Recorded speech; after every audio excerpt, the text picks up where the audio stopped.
What does it look like to be resilient? Many of us have lost our edge after a year in our homes, and many have become unprepared to handle the unexpected. Listen on to learn about the 5 pillars of resiliency.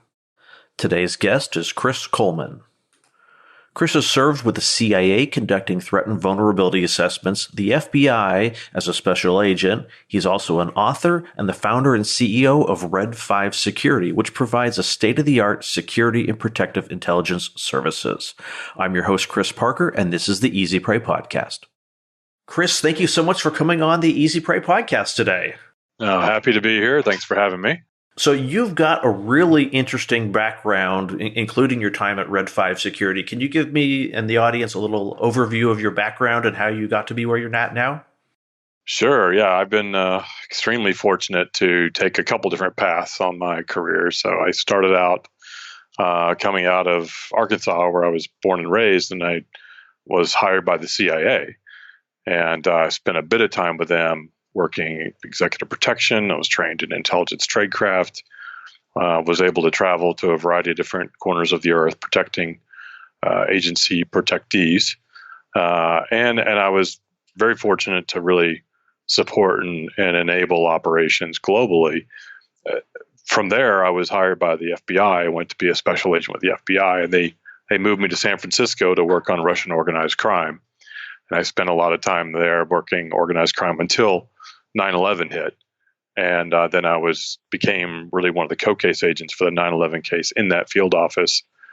And that was all in addition to doing things like executive protection for the director when he came to town, the attorney general when he came to town, or working on the SWAT team with my colleagues.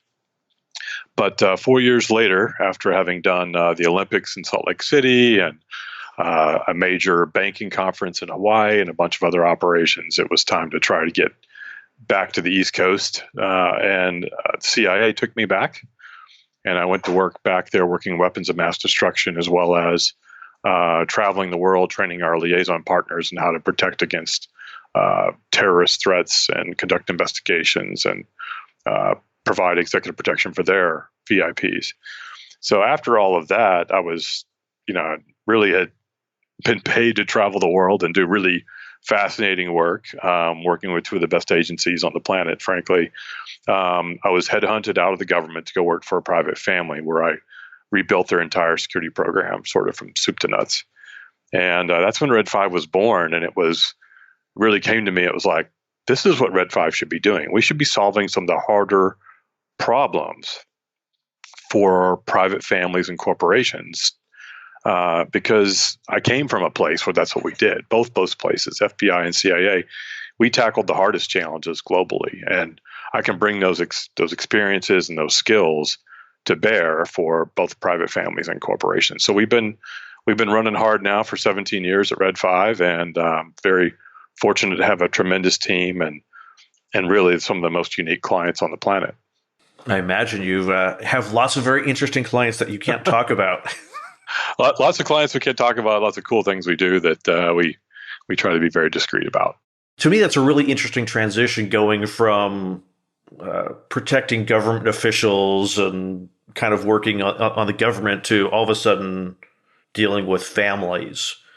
And it's people that don't probably have almost no experience in what you're training in, no even concept of what it is. I imagine, government officials, as you rise up in the government, you get used to widening layers of security around you as you move around and as you become more well known. But right. I can't imagine that a whole lot of CEOs have much of experience for themselves, let alone their families, beyond the guy with the big muscles that walks next to him down the street. Right. Yeah. It's definitely new for them. They have a perception of it due to TV or movies, and that's natural. That's an input for them. And a lot of times what they come to us for is not what they end up getting, because it's a misconception, right? It's not the right thing. But we help them through that transition. So the other piece of that is that a lot of our private families are basically operating as nation states, right? These are wealthy, affluent individuals with aircraft and maritime vessels and multiple homes on multiple continents. So very quickly it starts to feel like an enterprise, right? Not just a home. So from our perspective, there are aspects of it that make a ton of sense. From the business perspective, we're taking away the unknown to help them be more effective in business and perhaps more profitable. And then from the private side, if the family is pretty public, there's a whole issue there of a public facing brand that they're trying to protect. So there are some interesting anomalies, to that. There's really some unique analogies to it as well. So it kind of works both sides. And yeah, it's been a lot of fun and always never dull, as they say, right? I can imagine. And to me, it's so much more now that, people are the brand themselves sometimes. And I can see the competing. We need to be in the public. We need to be on social media. We need to be seen. People need to know what we're doing in order for our brand to stay visible. But then you've got to pivot that against you want to have security and safety and not put yourself at risk while putting yourself at risk. Yeah, it is. We always talk about the security continuum, right? The privacy and security continuum, which is on one end of that spectrum, they're wide open, they're out there like entertainers. They need the public to further their brand, but there's no security, right? There's very little because they are so exposed. On the other end of the spectrum is you lock them up in a house, they never get to leave, and they are very, very secure, but they are also very inconvenienced. They can't interact with the public the way you'd want or the way that they would want. So we're always operating on that spectrum left to right. Where's that balance in the middle? But underneath that spectrum, what we like to see is the resiliency spectrum, right? So regardless of where they are, to the left or the right, really very secure or very public, regardless of where they are on that, they should have some solid footing on a resilience. They can always bounce back from whatever happens to them. But it is a challenge dealing with the public personas, their need to be out there and gain fans and perhaps in the political world, work with the voters. But then on the CEO side or the research and development side, sometimes they just want to stay below the radar. And that's our client, right? That's our best client. They understand the value of what we do, where we came from and how we do it. We're not typically the large, typical bodyguard standing next to them on stage. We prefer to be the ones that are helping them avoid problems from the get-go and stay out of the spotlight. So let's talk a little bit about that. And then we'll work into the resiliency aspect of it. What are some of the things that you train people to do? Kind of the preemptive, how to have this base level security around yourself. So we always recommend that if we come upon a new client, or even if it's just giving recommendations to the general public, which is the more you can stay off the radar, the better off you're going to be. We always said in the old shop when I was running around overseas with my colleagues, it was like, if they don't know you're there, they can't hurt you. And that really strikes a chord with some of the CEOs and the wealthy families we work with is, you don't want to run around with the black Suburbans and 10 people jumping out of the truck and drawing attention to yourself. So from the beginning, the step one is stay below the radar. And physically, that's easier than it is digitally. So a lot of our families come to us and like, no one knows who I am. I'm like, well, the internet's taking care of that. Everyone knows who you are. And as low a profile as you think you have, the average adversary, the nemesis out there that's trying to find you is going to find you. It's going to be easy to find you, and they're going to know a lot about you. So we always want our clients to reduce their profile online, and we have a whole process of assessing that privacy audit to understand where they are exposed online, what is their footprint, and then help them reduce that over time. There's no silver bullet for this. There's no magic potion that takes you out of the limelight, but it's almost like a medical approach. We understand it, we diagnose it, and then we start to provide a preventive treatment for it to keep your profile down. On the security side, a lot of the typical things still apply, right? Lock your doors and windows. Don't be flashy about your jewelry, your cars.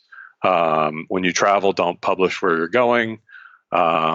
let people, it's just like you always told, your children, don't tell people you're going on vacation. Don't tell them that mommy and daddy isn't home. All those sort of really good common sense tips still apply. But for our private family clients, it goes really to another level of complexity when you're talking about multiple homes. You're talking about perhaps domestic staff working at the residence, pilots, chauffeurs, a whole variety of different people now are in play. So physically, there's a whole series of security recommendations. Digitally, another series of privacy recommendations. And then once you leave your normal area of operations and you're going to go overseas, you shared the story about China before, and same thing for us. It's like when you go overseas, it's not the same, and we really start to stress some additional things when they leave their normal area of operations. Yeah, I mean, one of the things when I was reading your online information about traveling, I never thought to, like, there's in the back of my mind was like, oh yeah, the embassy is all, my knowing where the U.S. embassy is, their phone number. Yeah, that's a good thing. I never thought about like, well, actually program it in on the phones in advance. There's this mindset of like, well, you can always Google stuff, but I suppose that's probably better to do that in advance rather than wait till in the heat of the moment. Right. Yeah. And it's, that's a good point. There's two elements there that I think that are important to note. One is that, you mentioned the heat of the moment. Under stress, fine motor skills are hard to execute. And knowing that you have it in a 3x5 card, literally in your coat pocket, may be the most analog, simple answer for anything.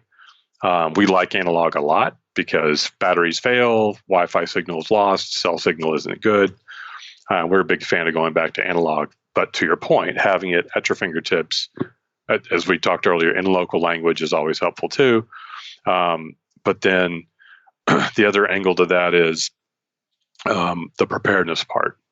What can you do to be prepared ahead of time? The American Embassy is a great place to go to, but it might be as easy as going to a nearby police station. The other thing I really like is understand what medical aid is in that country. An ambulance sometimes is literally a truck to take you from A to B, but there's not a medic or a single Band-Aid on board, right? So, in one of our travels, when we were in Cambodia, a friend of ours had an allergic reaction to something, and so they went down to the hotel and asked for, hey, we need an ambulance to the nearest hospital, and they're like, what's an ambulance? Right. And so they ended up taking a taxi to the hospital. Now, awesome. Right. Everything was actually surprisingly cheap and everything turned out okay. But it was that suddenly like, oh, like we thought, lights and sirens, ambulance, no problem. But it turned out not to be. We don't even know what that is here. Right. Yeah. Yeah, exactly. I mean, that was always our point of learning when we landed in new environments. Like, where's the hospital? What is it like? What is an ambulance like? Where can you find easy aid? Sometimes it's not the medical group that you're going to call for that. So it just sort of depends. And there's a lot of other travel suggestions we make on our website and in our provided training that helps address some of these nuances for travelers going to new environments. And now it can be a U.S. city that's very different. Some cities right now are struggling with a lot of violence. And so where our recommendations are before you go to that city, let's take a look at where you're staying and what's going on, because it's not all the same across our very large nation anymore. It's very different. Well, and like even within cities, things can change quite drastically from block to block.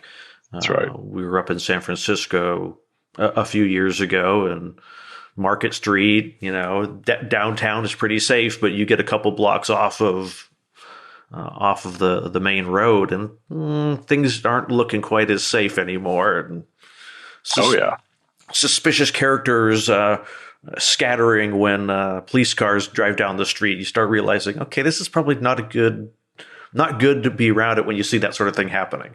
Right. Yeah, that's right where I worked, actually, was right there downtown at the federal building. And I mean, my FBI car got broken into. Oh my You goodness. can't do anything about it. It's like there is no you know way to explain that other than they were looking for easy way to get in, and broke a window or two, but didn't find anything to take because we had extra measures to lock things up. But it happens. It doesn't take but a block or two to get off a main drag of well trafficked road to find yourself in an environment that's not ideal. But even the best neighborhoods, we learned this past 18 months, can find themselves very quickly due to a smart mob or a flash mob on a phone saying, "Meet here, we're going to wreak havoc." We got to pay attention to some of those groups that are out there intent on creating mischief in neighborhoods that aren't used to it. And that's, again, people need to be ready for. Well, and it's even more than that. We're recording here in early June. In late May, there was a high school kid that wanted to get together with a couple of his friends down at the beach to celebrate graduation. And so he posted on TikTok about it. And he was expecting, 5 or 10 of his friends to show up. And it turned out that thousands of people showed up thinking that this was some organized event. Right. And, the riot police were called in, police agencies from, neighboring cities were called in to get these thousands of people off the beach. And so it's, even if you think it's something that's, heck, it wasn't even, it wasn't an insurrection. There was no ill intent initially.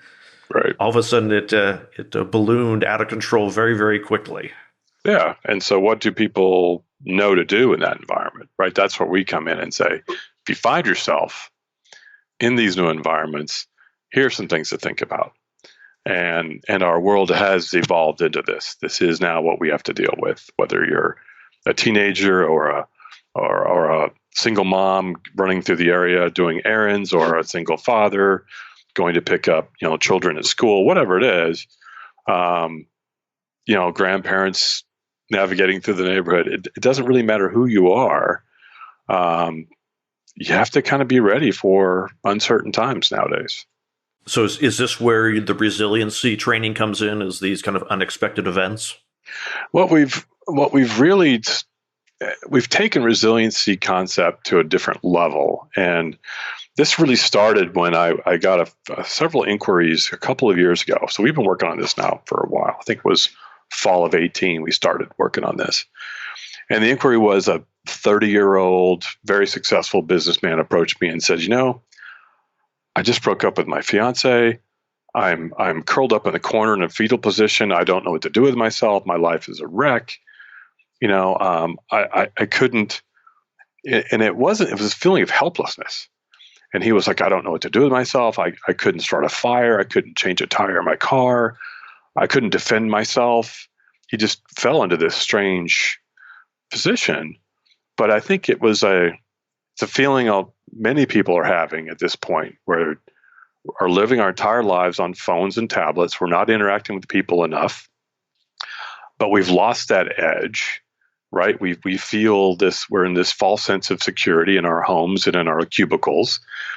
And I mean, people have approached this that I've never camped out at night, and you're just stunned by that.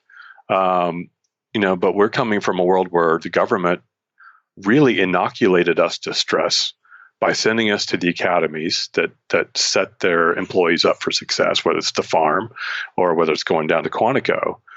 And we were put through numerous scenarios over and over again with a bunch of variables. And so we were sort of inoculated by the time we landed somewhere, right? How to do certain things in certain environments with confidence. And that if things go bad, there are ways to recover and bounce back and move through the mission without failing. And really, our entire nation needs that. We need some individual resiliency on a national scale. And so that's where REAL was born, Resiliency for Executives and Leaders. And it was going to be about executives. It was going to be about families, affluent families and their business leaders for the family businesses. And then it evolved into, a family leader saying that the next generation of their family is not ready to lead their business. And I'm like, well, that's a whole nother thing. So wealthy family X is got, you know, Julie is going to come up and take over the business, but she's really not had enough experience to do that. And so that's where they approach us and say, let's take the family on a real experience. Let's run us through a series of scenarios, which are, call them urgent and have a sense of edge to them. And there's a lot of artificial stress, but we conduct them in a safe fashion because of where we came from and what we've done. But there's a feeling of exposure for them, right? They're like, I don't know if I can do this. But the reality is, once we're done with them, after 2, 3, 5 days with them in Moab, Utah, or Montana, or Colorado, or one of our training partners' venues, they've got a whole new sense of confidence that they can deal with a medical emergency, a mechanical failure, deal with moving through a house in the dark at night when there's someone at the door. There's a variety of things, I think, that we can really change their mindset and be more resilient. And that's just to get through the day. The bigger planning exercises, right, for civil unrest, for a pandemic, we get into planning for families and planning for businesses, and we get into longer term training and experiences for them too. So for people who don't have a Fortune 500 company that they're passing along to their kids, right? What are some of those things that people should be doing in terms of, we can think of like, planning for a pandemic. Okay, yeah, everyone should have some masks in their garage at some point. What are some of the more typical things that people should be doing to prepare themselves just for the everyday challenges that show up in life? Yeah, it's a great delineation, right? So real isn't for just the wealthy, and it's not just for corporations. There's a whole series of classes, or 1 days and 2 days, and they're really simple skills, right? So it's start a fire, change a tire, find water, filter water. Can you navigate through your neighborhood at night safely? Can you move through an area safely? So there's elements of mobility there. There's elements of digital privacy there. There's elements around, do you have enough water and food in your garage if a tornado hits your town?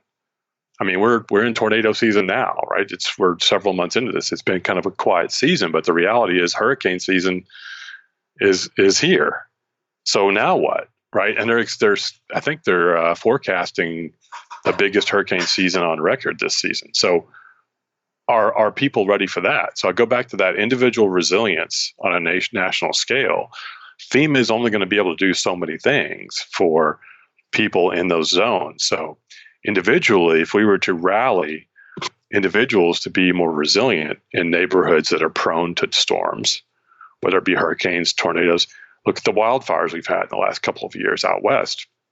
Same concept, right? So enough supplies and planning in place. We talk about a ready bag. If you need to get out of the city and go to a safe place because of a wildfire or some other issue going on, what's in that bag? What does that individual have? What does the child have? What does an elderly parent have? What do you do for the pet? So that element of planning is really key to the real experience. But then you get into, what if we're not going to evacuate? We're going to shelter in place.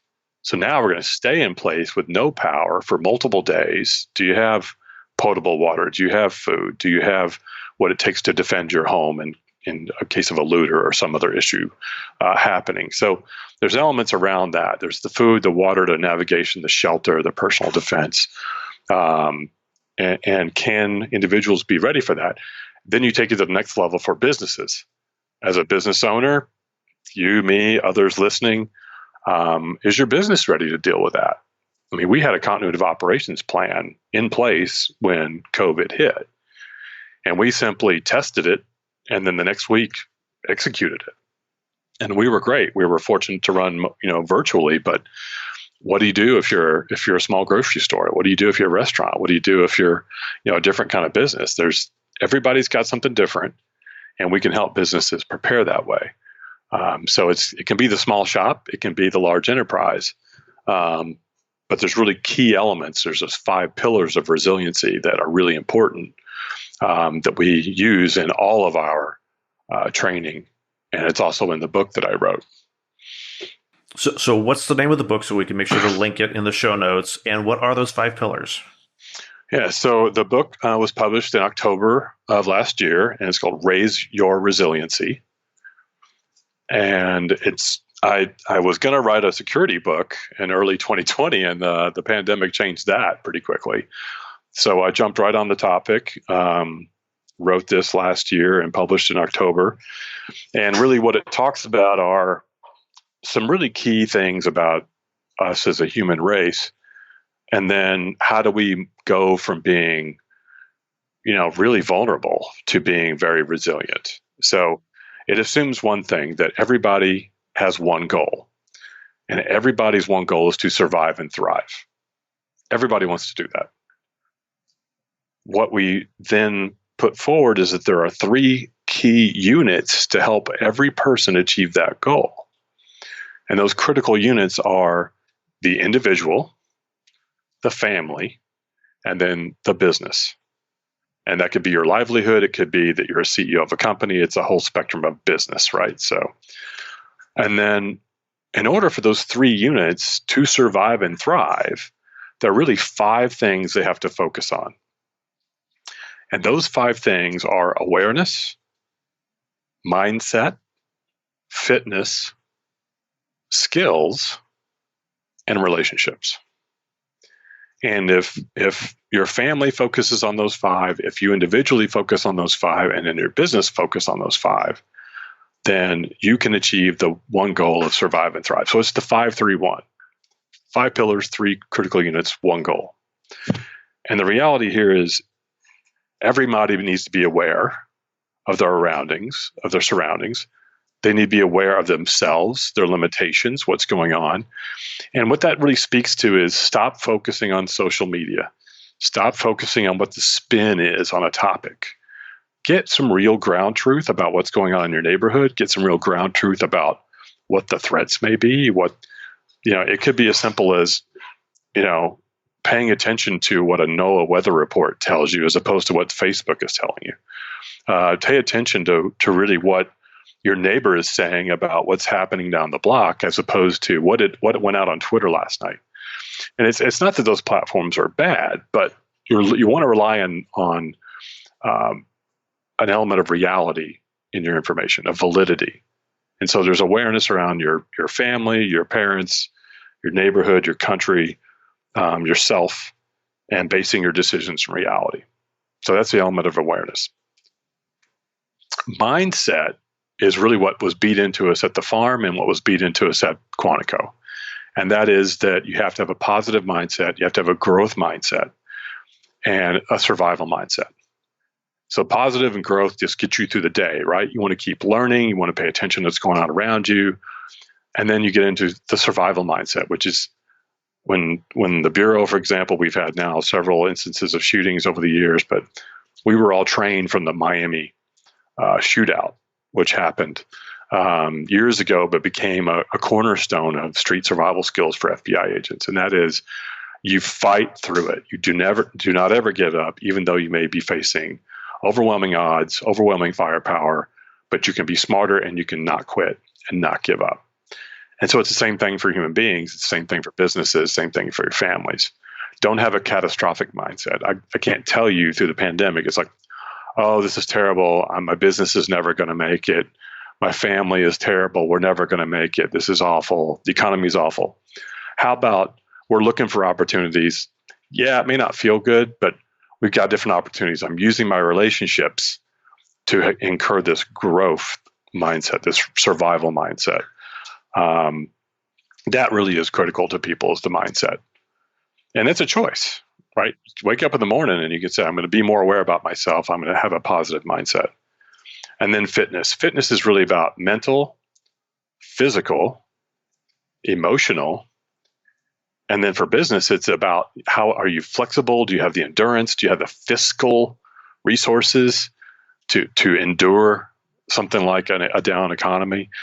So fitness is really about the individual and the business and the family, but take your family members on a hike, get them outside, get them off the devices, right? I mean, we're just so stuck to them, and I get the value of them, and everybody has them. We have them, but the fitness element is really important to help manage stress. So it's not about push-ups or bench press or how many miles you can run or how fast you can run, but it is about the endurance. It is about the strength. It is about the flexibility, both emotionally and physically. The skills, now we're really into the core of the real experiences, right? Can you light a fire? Can you start a fire? Can you defend yourself? Can you navigate without GPS? Can you move through the wilderness without really creating peril for yourself or your family or your colleagues? Let's talk about first aid. Let's talk about fixing the truck when it breaks down. Can you change the tire? Can you deal with a water pump failure?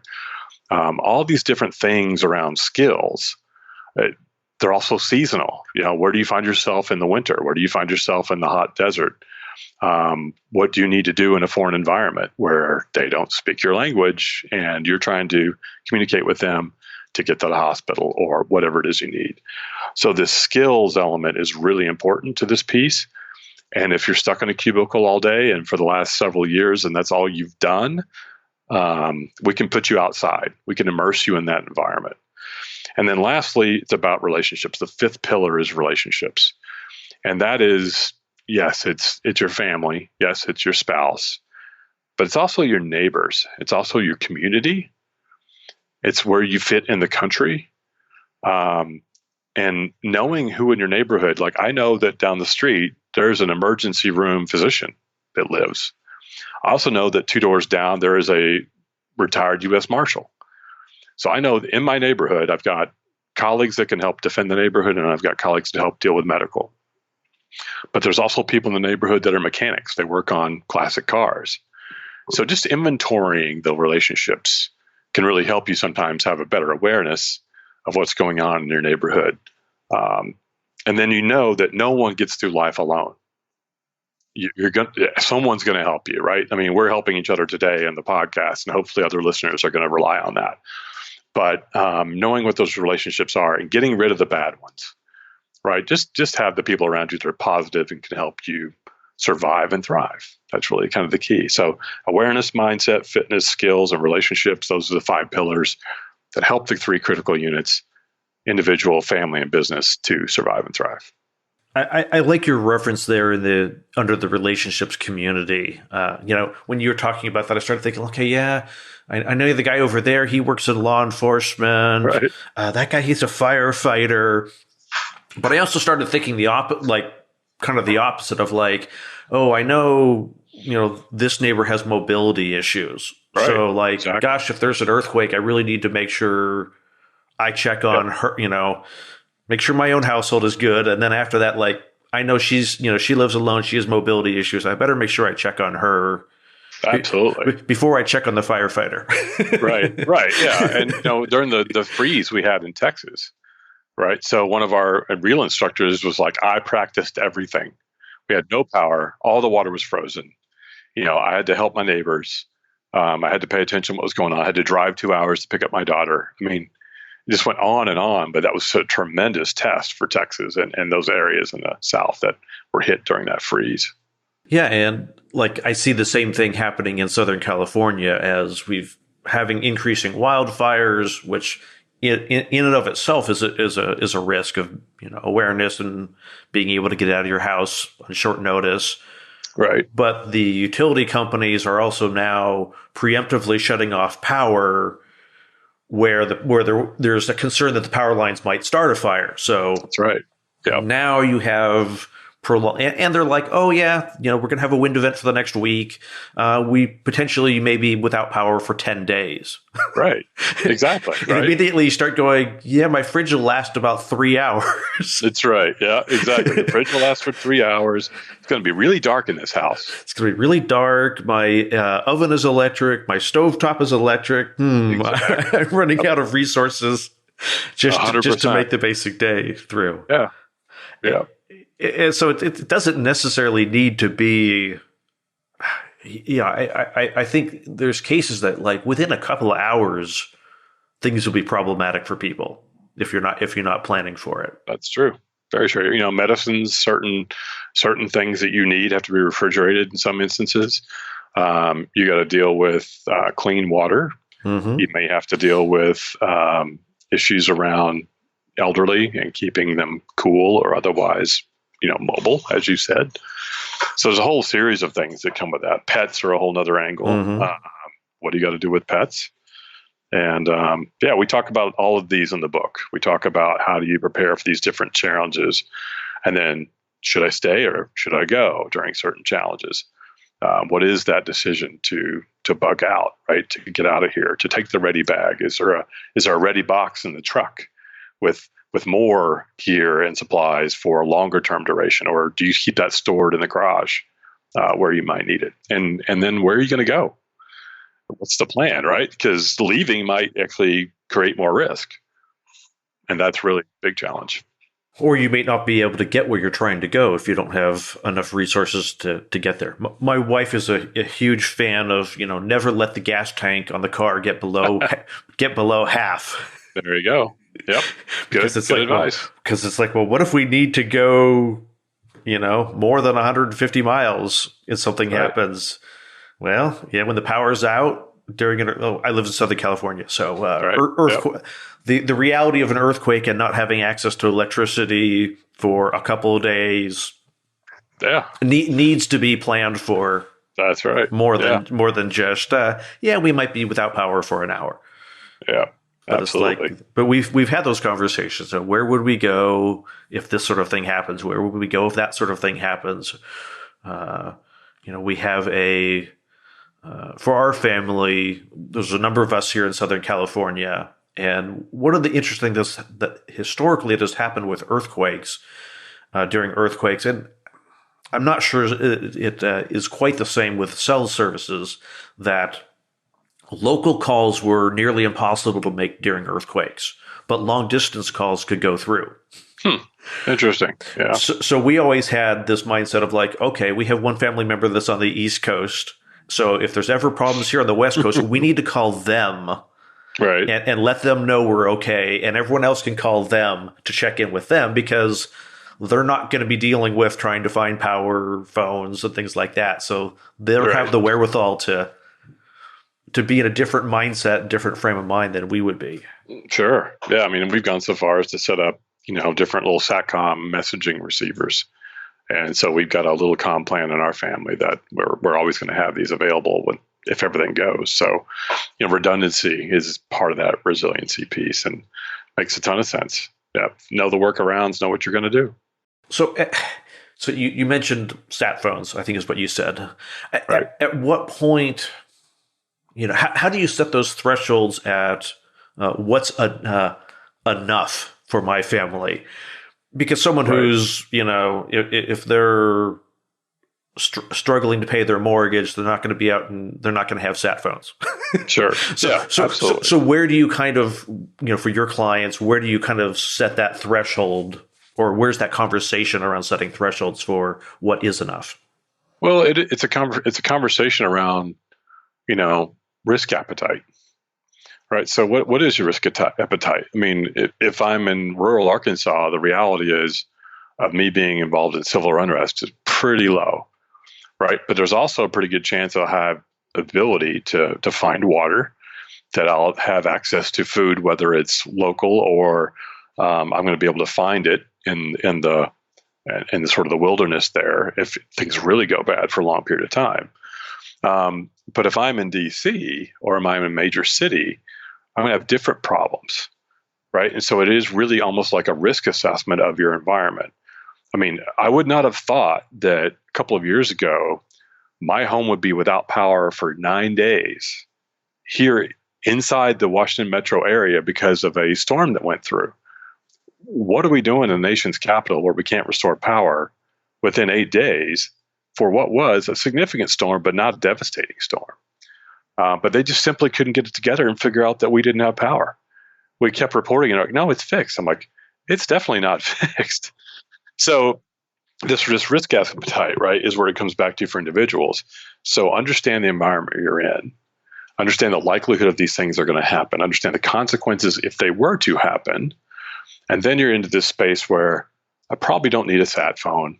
Probably going to be fine. I'm going to be down for a couple days of power, but I'm not really need to talk to a whole lot of people.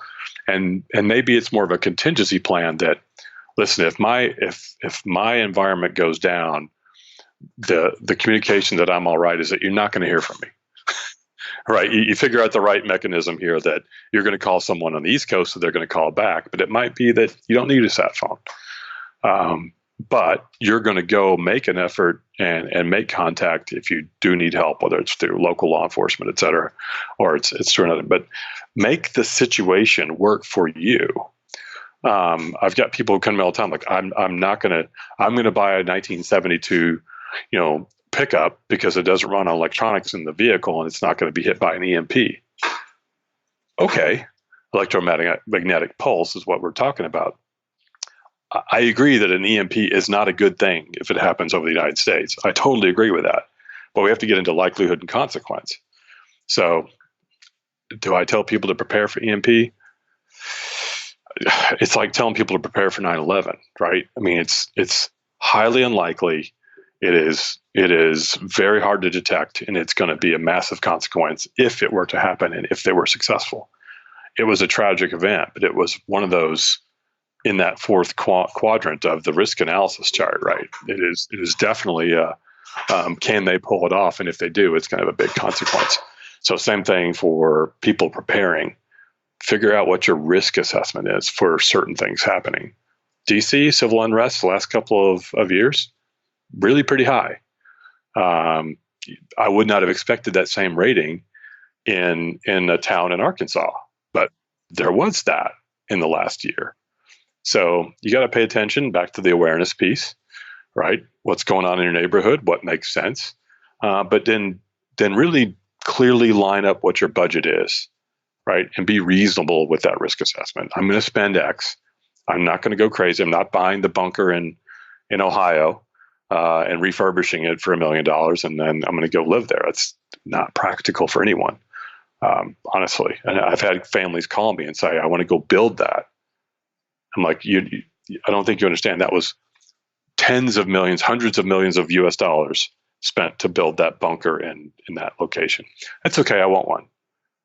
I'm like, okay, that's not the normal response for most Americans, right? So I understand that. And I think people just need to make the best budget decision for themselves. Yeah. And that to me is, you want to think of all these things, start thinking about this when there's not an event going on. That's right. Yep, exactly. Plan for the emergency before the emergency happens. That's right. As opposed to trying to figure it out in the midst of all the drama, all the chaos. Yeah. And spend the weekend, right? Spend the weekend, get the water in place, get the food in place, get the supplies you need, and then organize it right, put it away, and enjoy your life, right? But then 6 months later, break it out and go camping and make it an exercise of your resiliency plan. Then you can replace the food stuffs and the water, and you're refreshed and ready to go. But you also got a practical exercise out of it. It's funny that you mentioned, after 6 months, cycle the food out. I remember, I don't know what the event was, but there was some event. Maybe it was an earthquake. I thought, I really need to have some long, we make sure we have food in the cabinets that'll get us a week, but I need to have some longer term. Right. Yeah, it's not going to be real good tasting, but if we're down for 2 weeks, we have something. Right. And at some point I went back and checked that. I was like, oh, this expired 3 years ago. Oh yeah. I mean, it was something that had like a 5 or 10 year lifespan. I thought, we really should have just taken it with us camping, or just, or like once you set these things up, you actually have to, there's some level of maintenance that has to go on with these plans, whether somebody moves or your supplies have to get cycled out. It's not quite a set it and forget it for all of these things. There's an ongoing maintenance aspect to it. Totally agree.